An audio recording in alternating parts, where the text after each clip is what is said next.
Assalamualaikum warahmatullahi wabarakatuh. Salam sehat, salam sejahtera untuk kita semua. Senang sekali saudara, kita dapat berjumpa lagi dalam mata kuliah pendidikan kewarganegaraan. Pada kesempatan ini, kita akan membahas secara tuntas mengenai materi identitas nasional. Ya. Jadi, kita akan melanjutkan materi mengenai identitas nasional. Adapun materi-materi yang akan kita bahas dalam kesempatan ini ialah yang pertama, uraian materi pada kesempatan ini adalah kita akan membahas mengenai bangsa dan identitas. Kemudian yang kedua, kita akan melanjutkan mengenai identitas nasional Indonesia. Yang ketiga, negara kebangsaan Indonesia. Yang keempat, makna dan pentingnya integrasi, serta yang kelima, pengembangan integrasi di Indonesia. Tentunya ini tidak bisa kita bahas seluruhnya dalam satu pertemuan, nanti akan kita lanjutkan pada pertemuan berikutnya. Baiklah saudara, untuk menghemat waktu, langsung saja kita akan bahas mengenai hakikat daripada identitas nasional. Namun sebelum itu kita harus mengenal dulu yang namanya sebuah bangsa, karena identitas nasional itu lahir dikarenakan ada pengelompokan manusia yang disebut bangsa. Saudara, dalam menjalani kehidupan manusia senantiasa membutuhkan manusia yang lain. Oleh sebab itu, manusia dalam memenuhi kebutuhannya melakukan suatu pola kehidupan secara berkelompok. Nah, ini perlu saudara pahami. Jadi, tidak ada manusia di dunia ini yang bisa hidup sendiri. Ya. Maka manusia perlu membutuhkan orang lain mulai dari dilahirkan sampai dengan kembali lagi ke liang kubur. Ini sejalan dengan pendapat Aristoteles, ya. Ini sejalan dengan pendapat Aristoteles yang mengatakan bahwa manusia adalah zoon politikon. Artinya, manusia adalah makhluk yang hidup secara berkelompok. Ya. Jadi, manusia adalah zoon politikon, tidak bisa hidup sendiri. Manusia adalah makhluk atau individu yang hidup secara berkelompok. Nah, kelompok persekutuan hidup yang dilakukan oleh manusia dapat dimulai dari lingkungan terkecil sekalipun yang kita kenal sebagai keluarga. Ya. Selanjutnya, membentuk kelompok lebih besar lagi seperti suku, masyarakat, bahkan mungkin bisa sebuah bangsa atau negara. Nah, perlu saudara ketahui bahwa bangsa adalah bentuk kelompok manusia dalam perkumpulan organisasi yang cukup besar yang dilakukan oleh manusia. Bangsa adalah bentuk dari persekutuan hidup manusia. Ciri khas sebuah bangsa merupakan identitas dari bangsa yang bersangkutan. Ingat-ingat, ciri khas sebuah bangsa merupakan identitas dari bangsa yang bersangkutan. Identitas-identitas yang disepakati dan diterima oleh bangsa menjadi identitas nasional. Ini selanjutnya, identitas nasional dibutuhkan agar menjadi penggiat sekaligus pembeda bangsa yang satu dengan bangsa yang lain.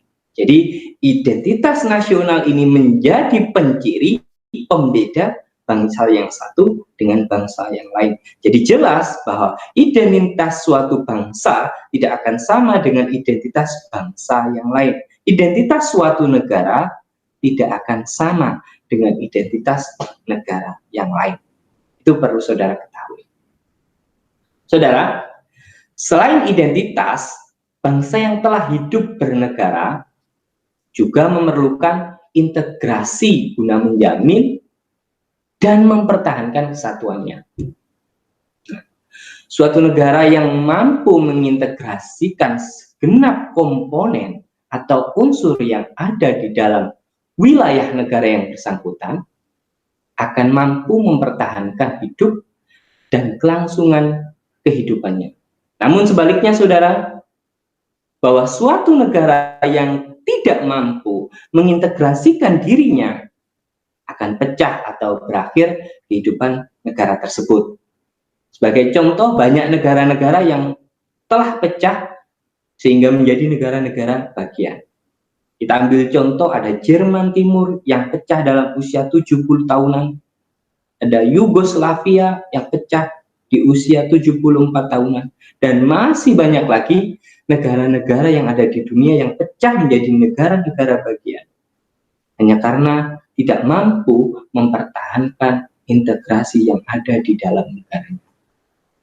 Nah, pada bagian awal materi ini akan kita pelajari tentang identitas nasional. Identitas pada umumnya itu melekat, saudara. Melekat pada apa? Entitas yang sifatnya individu. Nah, misal, manusia secara pribadi dapat diketahui dengan identitas yang ada pada dirinya. Contoh, nama. Ya, kita punya nama masing-masing.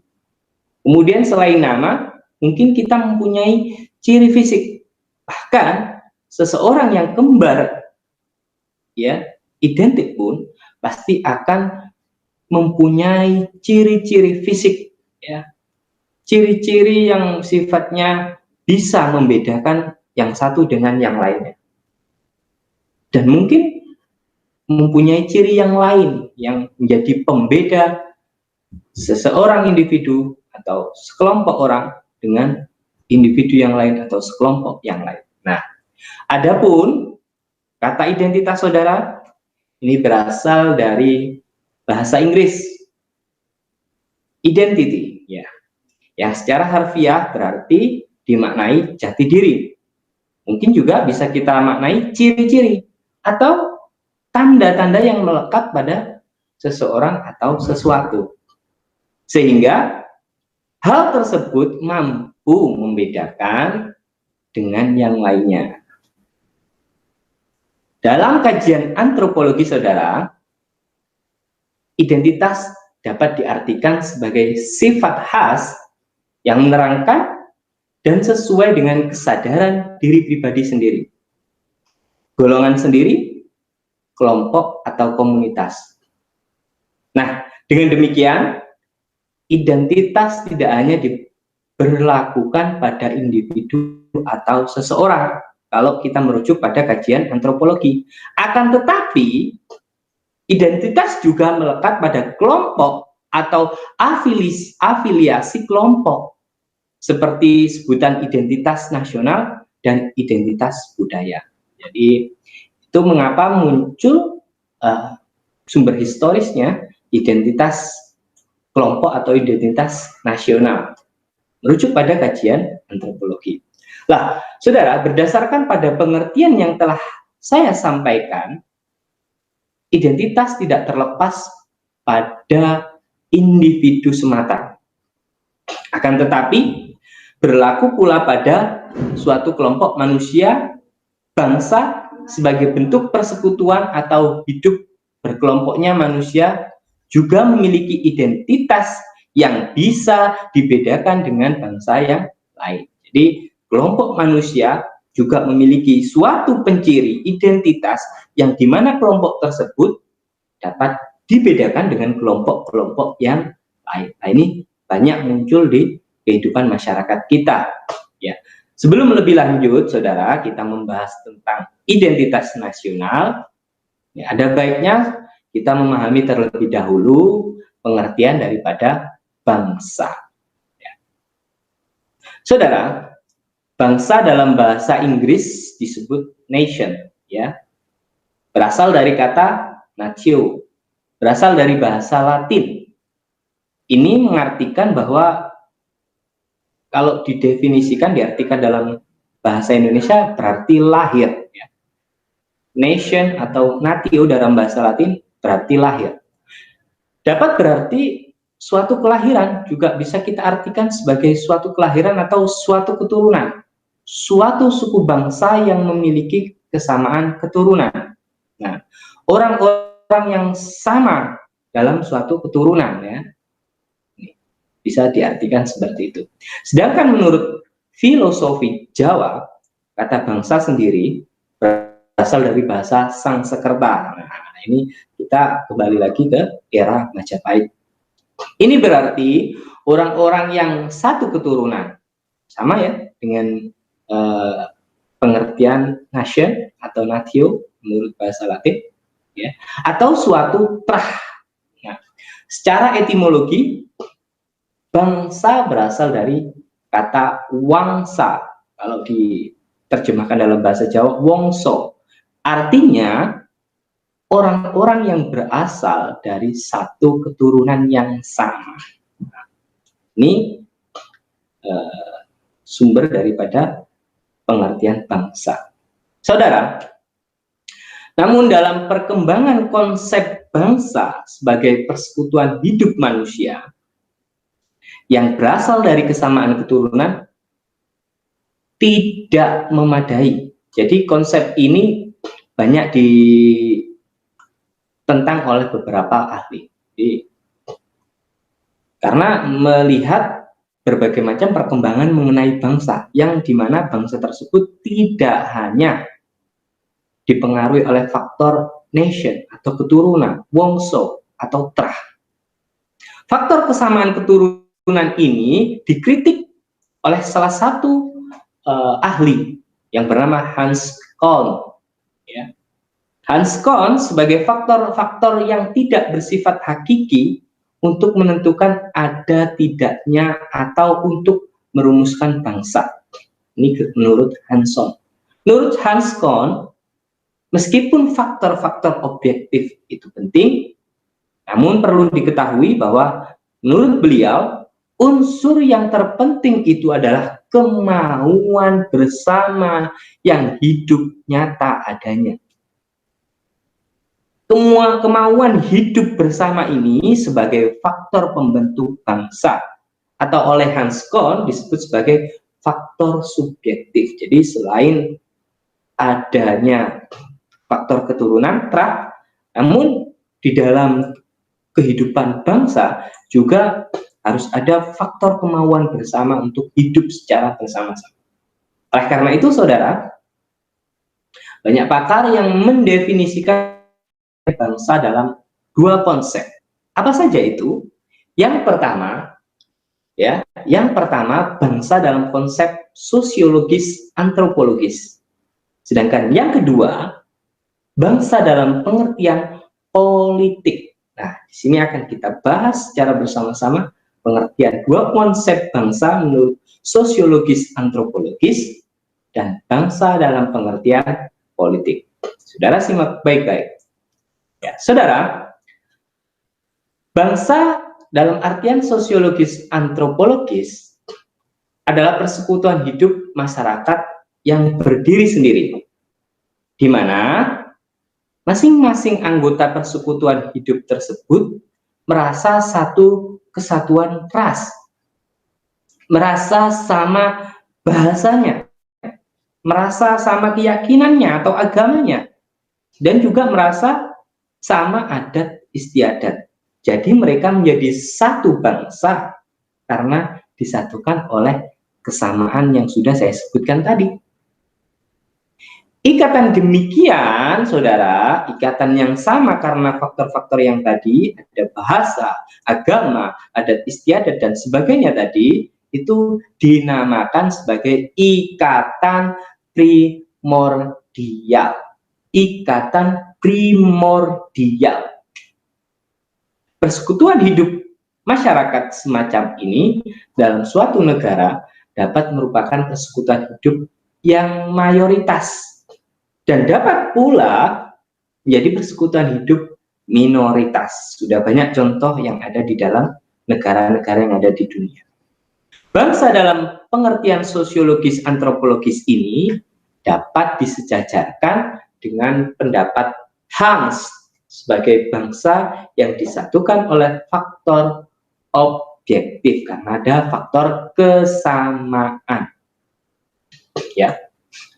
Sedangkan saudara, bangsa dalam arti politik adalah bangsa dalam suatu daerah yang sama dan mereka tunduk kepada kedaulatan negaranya sebagai kekuasaan tertinggi baik keluar maupun ke dalam negara. Mereka diikat oleh kekuasaan politik yang dinamakan negara. Nah, jadi dari dua pengertian tadi, saya harap saudara bisa membedakan antara bangsa dalam pengertian sosiologis antropologis dan bangsa dalam pengertian politik. Jadi bangsa dalam arti politik adalah bangsa yang sudah bernegara, saudara. Bangsa itu mengakui serta tunduk kepada kekuasaan dari negara yang bersangkutan setelah mereka bernegara. Mereka terciptalah bangsa.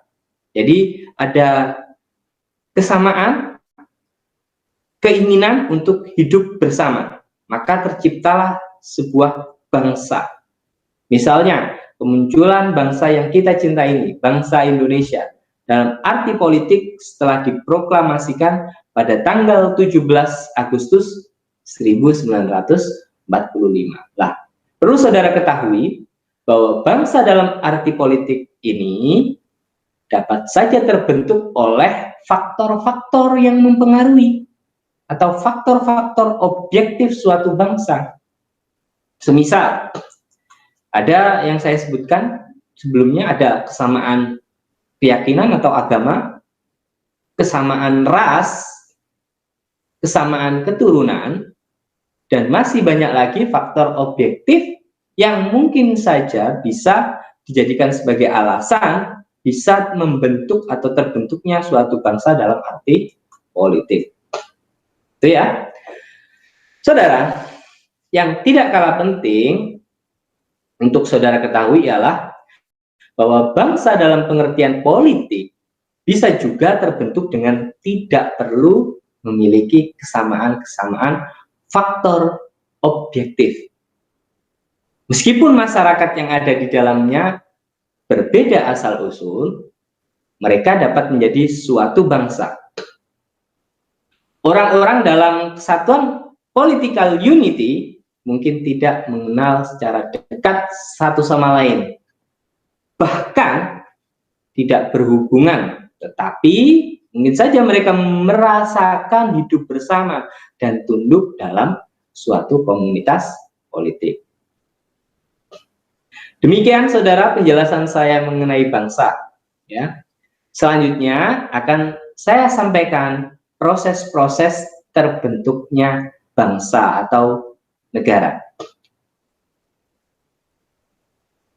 Saudara, jika merujuk pada pendapat Ramlan Surbakti, secara umum ada dua proses pembentukan bangsa-bangsa.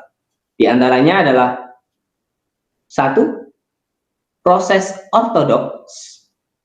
Yang kedua, model mutakhir. Kita akan bahas kedua proses tersebut.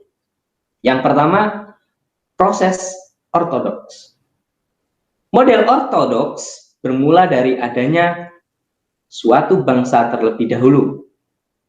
Untuk kemudian bangsa itu membentuk suatu negara tersendiri secara eksklusif, berkesamaan objektif yang ada di dalamnya. Mungkin bisa karena kesamaan keyakinan agama, kesamaan ras mungkin, atau kesamaan-kesamaan yang lainnya yang memungkinkan bentuk bangsa model ortodoks ini terbentuk. Sedangkan model mutakhir, maka sebuah bangsa itu berawal dari adanya negara terlebih dahulu yang membentuk ya berdasarkan sebuah proses tersendiri. Sedangkan penduduk negara merupakan sekumpulan suku bangsa dan ras. Ini contohnya ialah negara Indonesia dan Amerika Serikat yang mungkin terbentuk tidak hanya satu faktor objektif atau kesamaan objektif, melainkan ada faktor-faktor yang lain sehingga dari berbagai macam ras, golongan, suku bangsa yang ada di dalam negara tersebut ya mempunyai keinginan untuk hidup bersama dalam ikatan sebuah bangsa dan negara. Namun saudara, yang perlu kita ketahui, dari dua model tersebut ada 4 perbedaan dalam beberapa hal. Apa perbedaan itu? Yang pertama diantaranya adalah satu, ada tidaknya perubahan unsur dalam masyarakat. Ya. Model ortodoks tidak mengalami perubahan unsur karena suatu bangsa membentuk suatu negara. Dari suatu bangsa, kesamaan tadi yang saya sebutkan mungkin karena religi, keyakinan, agama, atau kesamaan ras, kemudian membentuk suatu bangsa. Tidak demikian dengan model mutakhir, ya, yang mengalami perubahan unsur. Di model mutakhir justru kebalikannya. Mengapa demikian, saudara? Karena model mutakhir dari banyak kelompok suku bangsa yang lebih dulu sudah ada, kemudian menjadi suatu bangsa atau suatu negara. Dari berbagai macam perbedaan menjadi satu ikatan, satu kesatuan. Yang kedua, lamanya waktu yang diperlukan dalam proses pembentukan bangsa negara. Saudara, model ortodoks membutuhkan waktu yang singkat untuk membentuk struktur pemerintahan. Sedangkan model mutakhir memerlukan waktu yang cukup lama. Oleh karena itu, saudara, harus mencapai kesepakatan tentang identitas bersama dari identitas yang sebelumnya ada dalam suku bangsa, sehingga dijadikan menjadi satu, dilebur menjadi satu sebagai identitas bersama. Oleh karena itu, waktu yang dibutuhkan juga ya cukup lumayan panjang, lumayan lama. Itu yang kedua. Kemudian yang ketiga, perbedaan yang ketiga ialah adanya kesadaran politik masyarakat. Saudara, pada model ortodoks muncul setelah terbentuknya bangsa atau negara, sedangkan dalam model mutakhir kesadaran politik yang ada pada dalam warga negaranya ini muncul mendahului, bahkan menjadi kondisi awal terbentuknya bangsa negara. Sedangkan yang terakhir, saudara, perbedaan yang terakhir, yang keempat ialah derajat partisipasi politik.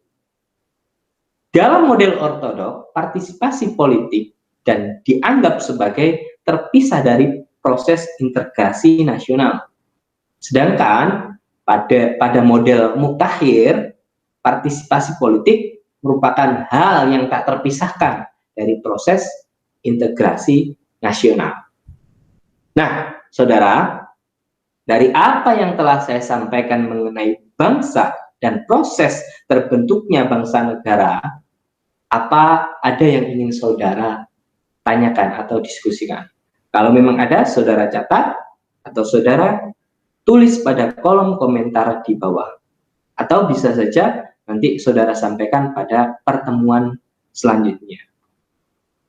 Saudara, sebelum kita melanjutkan ke materi mengenai identitas kultural, atau yang lebih kita kenal dengan identitas nasional, perlu diketahui, saudara, bahwa dalam mempelajari identitas kultural, kita akan menjumpai dua bentuk identitas. Apa saja itu? Yang pertama, identitas kultural unity, atau yang kita kenal dengan identitas kesukubangsaan. Yang kedua adalah identitas politik.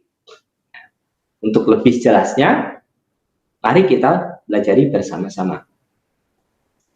Saudara, identitas kultural atau identitas suku bangsa, atau juga ada yang menyatakan bahwa identitas kesukubangsaan dalam bahasa Inggris lebih dikenal dengan cultural unity, ya, merupakan pengertian kebudayaan atau bangsa dalam arti sosiologis, antropologis.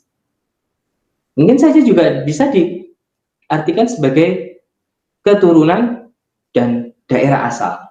Nah, unsur-unsur ini menjadi identitas kelompok bangsa yang bersangkutan sehingga bisa dibedakan dengan bangsa yang lain. Ini menjadi ciri khas atau penciri dari kelompok tersebut dengan kelompok-kelompok yang lain. Nah, selanjutnya saudara, identitas cultural unity ini dapat disebut juga dengan identitas kesukubangsaan.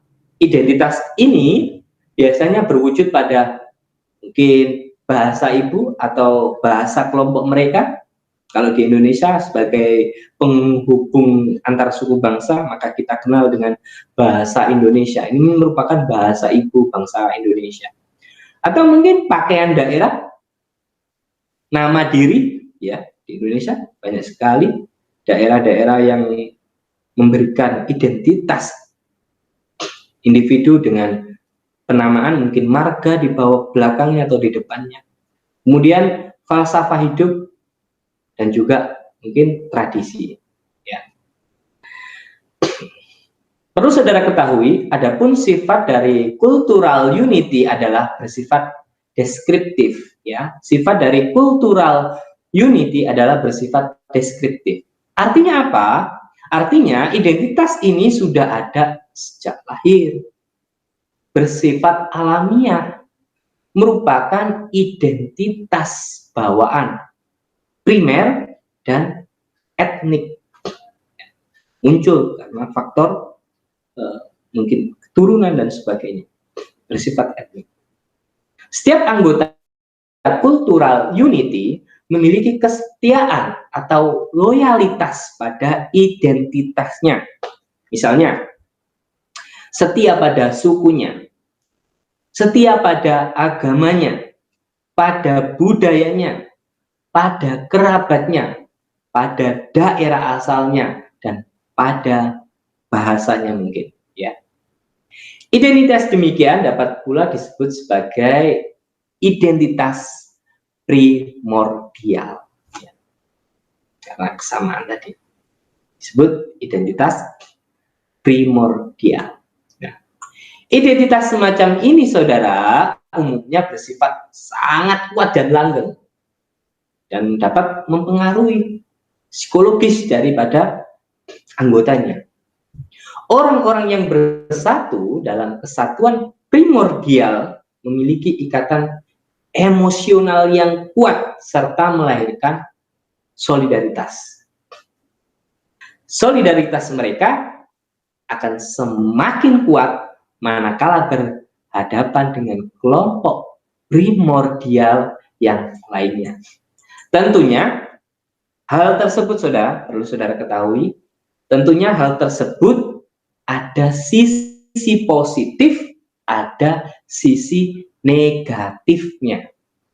Nah, nanti tugas saudara mencari sisi positif dengan adanya identitas primordial dan sisi negatif dengan adanya identitas primordial dalam suatu kehidupan bangsa atau negara.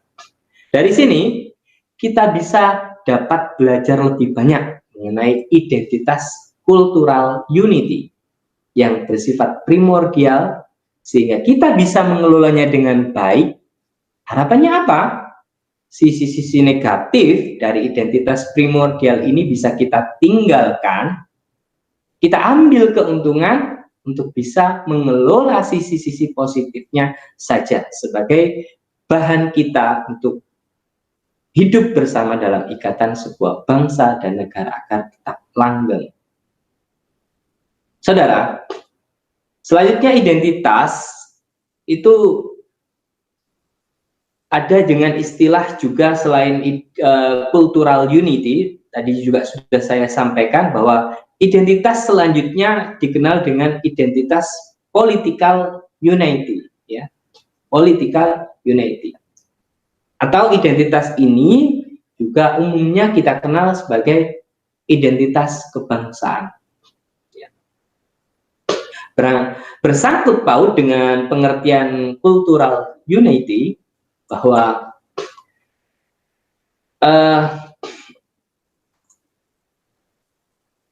bersangkut paut dengan pengertian cultural unity, bahwa kesamaan primordial dapat saja menciptakan bangsa tersebut untuk bernegara.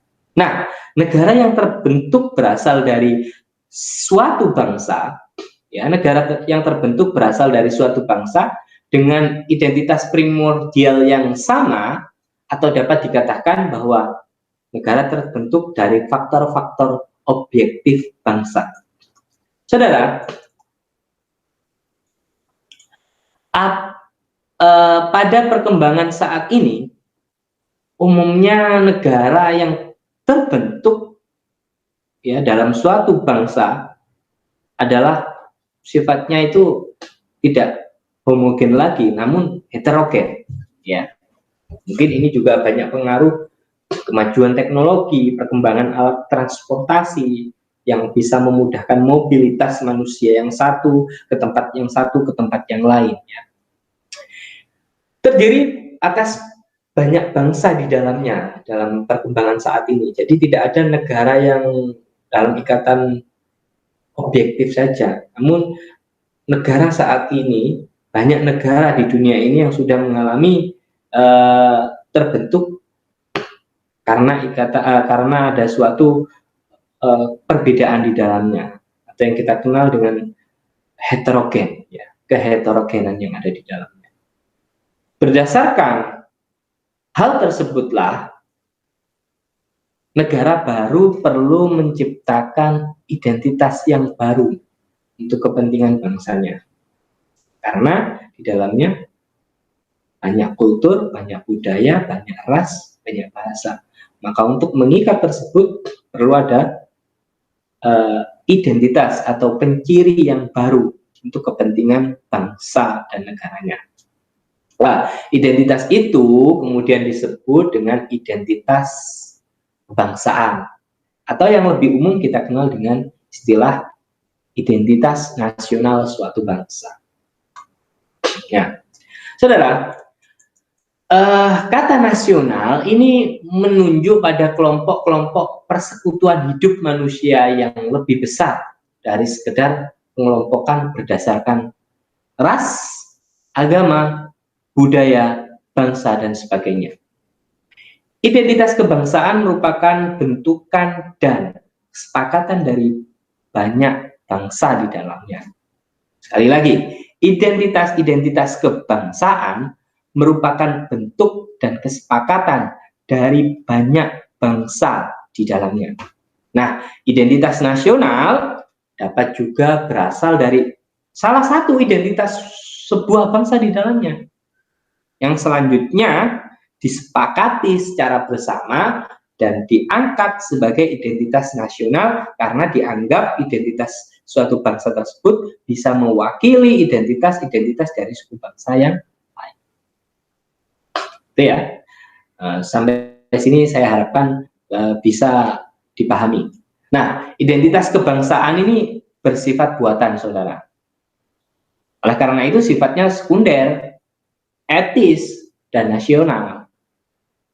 Beberapa bentuk identitas nasional, sebagai contoh, identitas nasional bangsa Indonesia contohnya adalah bahasa nasional, bahasa Indonesia, lambang negara, mungkin burung Garuda, semboyan nasional yang kita kenal, Bhinneka Tunggal Ika, kemudian bendera nasional, merah putih, dan mungkin ideologi nasional yang kita kenal dengan ideologi Pancasila, yang kita sepakati menjadi sebuah identitas bersama dalam sebuah ikatan bangsa atau negara Indonesia.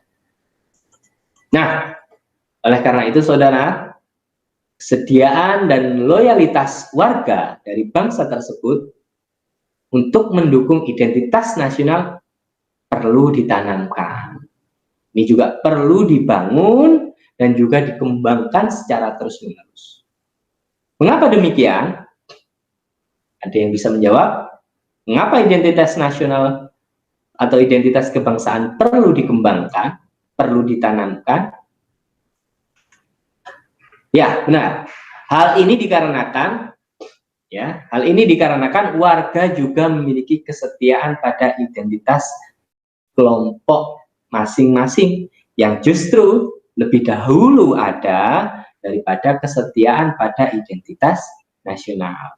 Setiap identitas nasional amat penting karena dapat mempersatukan warga bangsa itu sebagai suatu bangsa dalam suatu ikatan negara. Jadi itu pentingnya mengapa identitas kebangsaan atau identitas nasional perlu ditanamkan, perlu dibangun, dan perlu dikembangkan. Nah, belajar mengenai identitas saudara, lebih lanjut, saudara juga akan mengetahui mengenai faktor-faktor pembentuk identitas. Ya. Bahwa proses pembentukan bangsa negara membutuhkan identitas-identitas untuk menyatukan masyarakat bangsa yang bersangkutan.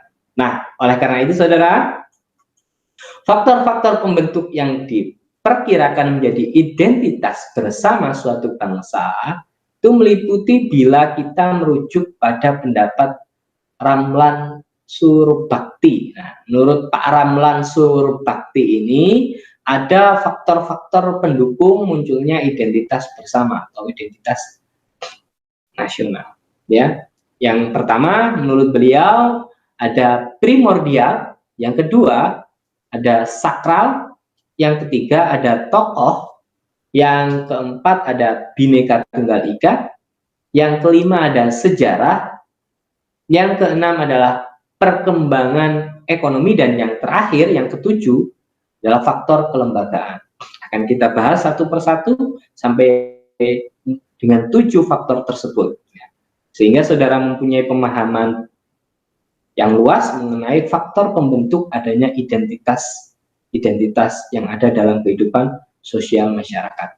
Oke, kita bahas yang pertama.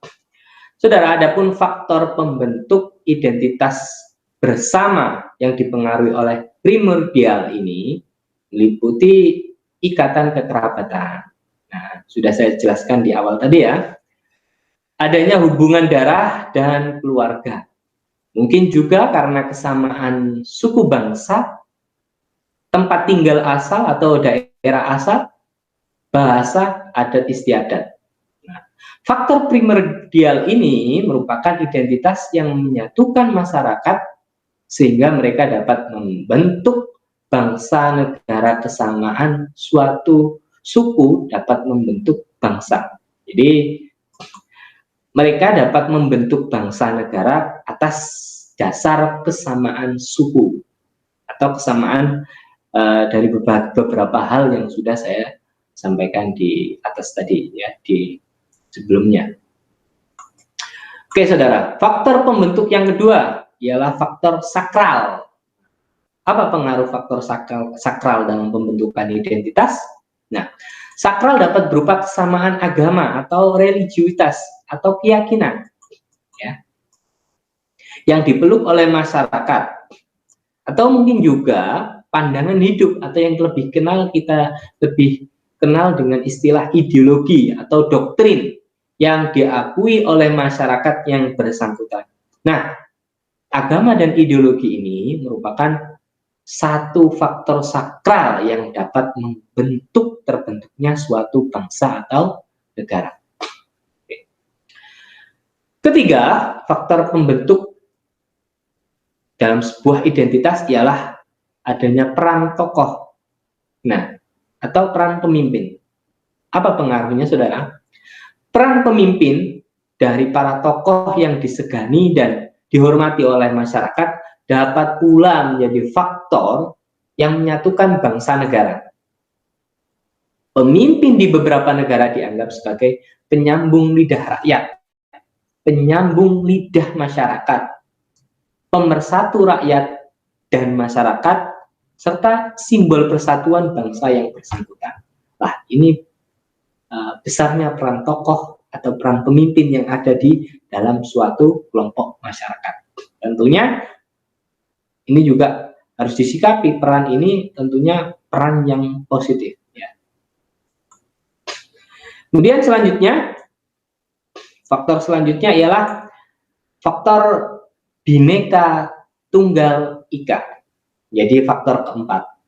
Pada dasarnya, saudara, semboyan ini ialah kesediaan warga bangsa untuk bersatu dalam perbedaan. Bhinneka Tunggal Ika, yang umumnya kita artikan berbeda-beda tetapi tetap satu jua. Walaupun berbeda tetap satu jua. Ya. Artinya warga bangsa mau bersatu dalam segala perbedaan yang ada di dalamnya. Ya. Lalu saudara ketahui yang disebut bersatu dalam perbedaan ialah kesediaan warga bangsa dalam suatu negara untuk setia pada lembaga yang disebut negara dan seluruh pemerintahnya tanpa menghilangkan kriterianya pada suku, bangsa, adat, ras, dan agamanya. Ini faktor yang keempat. Nah, adapun faktor yang kelima adalah faktor sejarah. Persepsi yang sama di antara warga masyarakat tentang sejarah dapat menyatukan diri ke dalam suatu bangsa.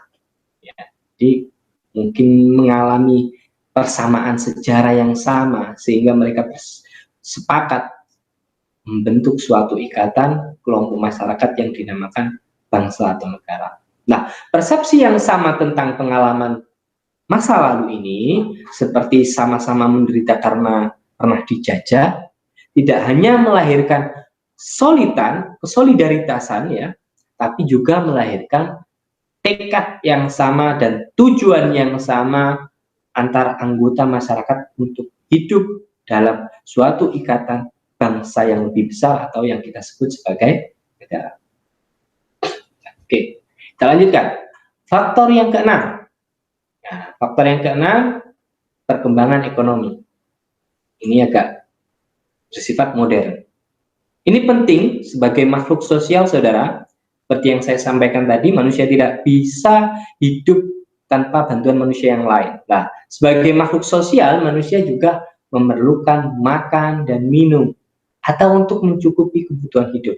Nah, perkembangan ekonomi akan melahirkan spesialisasi pekerjaan atau mungkin profesi sesuai dengan aneka kebutuhan masyarakat.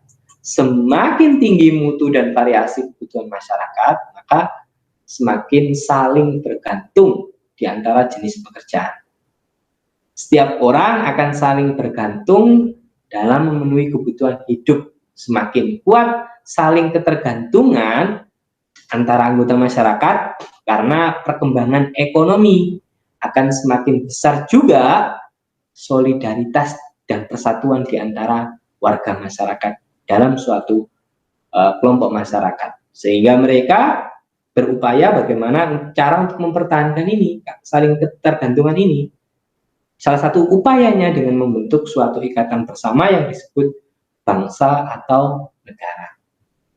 Oke, saudara, faktor yang terakhir ya, atau faktor yang ketujuh adalah